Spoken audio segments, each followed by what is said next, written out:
በቅናት ባዝኜ ለምን አረጃለሁ የሰው ቤት ሳላይ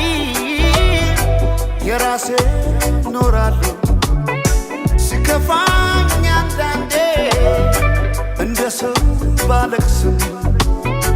አልጎዳም ጤናዬ ምንም ከኔ አይብስም አትቀደምምና ምኞቱን ለናት ተጓዥ የሆዴን ጉዳት ስቃይ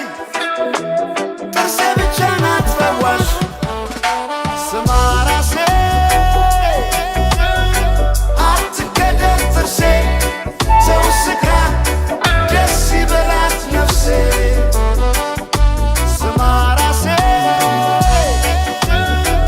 አትቀደም ጥርሴ ሰው ስካ ደስ ይበላት ነፍሴ ha ha